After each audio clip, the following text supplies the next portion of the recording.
Honorable Vice Chairman, sir, I place on record my deepest homage and heartfelt condolences to the innocent 26 precious lives lost in the barbaric terrorist attack in Pahalgam.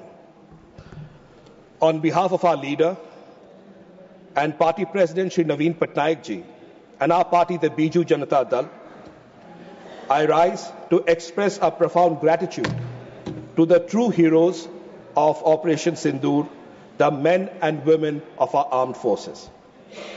So when the skies over Pahalgam darkened with the cries of innocent lives lost in a cowardly terrorist attack, it was not words but action that defined India's response. That action came in the form of Operation Sindoor, a swift, precise, and decisive military action executed with brilliance, courage, and unmatched professionalism. And who delivered that brilliance? Who executed that courage? Our soldiers, sailors, and air warriors who stepped into the eye of the storm and returned victorious without fanfare. The armed forces did not only represent leadership, they embodied the silent force behind India's global military credibility. It was not luck, but the meticulous coordination, satellite intelligence, loitering munitions, and above all, human brilliance. From the pilots who soared into the skies, to the signal corps who maintained flawless communication, to the engineers who mapped target grids, to the logistic corps who filled this operation silently in the background, every rank, every uniform, every heartbeat was part of a single symphony, Operation Sindoor. Odisha and its 4.5 crore people have always stood firmly with the armed forces and upheld the highest tradition of patriotism and national service.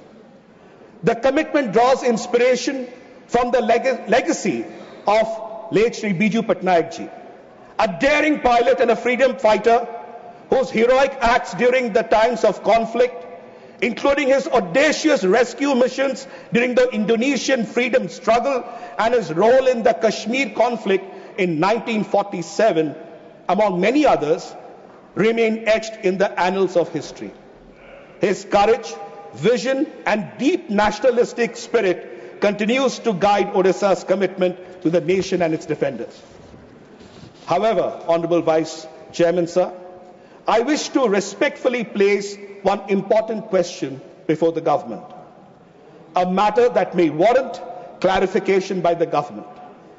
The government has stated that there was no phone call made by the President of the United States to the Indian Prime Minister between April 22nd and June 17, 2025. That in itself speaks to the autonomy and independence with which India conducted Operation Sindoor. I accept that as an Indian and don't dispute it. But given this reality, I ask with utmost sincerity, has India formally engaged with the United States administration to seek clarity on why the US President continues to make public references to a ceasefire, one in which, by all accounts, neither him nor his administration played any active role? It is a question that my party, the Biju Janata Dal, seeks to ask of the government, and I leave it to the government to reply on this whenever the situation arises. Honorable Vice Chairman, sir, I wish to also place before this august House my own experience as a member of the all-party delegation that visited the UAE, the Democratic Republic of Congo, Sierra Leone, and Liberia in the wake of Operation Sindoor. As a member of this all-party delegation, I must tell you, and I must share with this House, we had an excellent understanding, an excellent, fruitful all-party delegation wherever we went. And it was not that we met some mid-level, low-level people, no. In Liberia, we were face to face with the President of Liberia. In Sierra Leone, we met the Senate, their parliament, which stood up in one voice with one platform for 1 minute silence condemning the terror attack. I don't remember when the Indian Parliament has stood up in one voice to condemn violence in another country. So whatever is good needs to be spoken about, whatever is a question needs to be answered.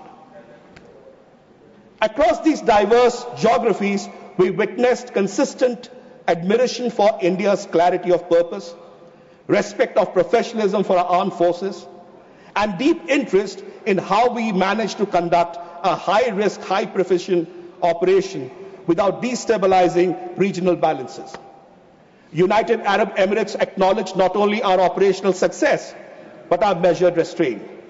And I remember that because I cannot, for certain reasons, cannot spell out in the open what exactly was discussed, but they were saying that there are many countries that do not know the difference between surgical action and reckless escalation. It's good that India is doing surgical action and not reckless escalation.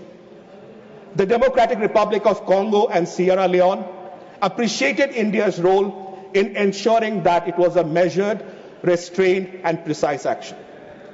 Liberia talked about specific measures that India took, and you'd be very happy that the Senate of Liberia also stood up in one voice and for 1 minute observed silence for India and for Pahalgam. So I believe this is something that I take as a positive out of the activities that have been done. I have 30 seconds and I'll close. We do not wage war. We do not seek glory. But when our people are attacked, India responds with a fury that is disciplined, deliberate, and devastating. In just 22 minutes, we proved that our silence is not weakness, it is readiness. All those armed forces who fought for us, their names may not be on social media trends, but in the hearts of 1 billion Indians, they will remain eternal. And I close with this. May their bravery shine eternal. And may we, in this house always, be worthy of the protection they provide to us, sir. I thank you, sir. Thank you. You're perfectly on time. Sri Birendra Prasad,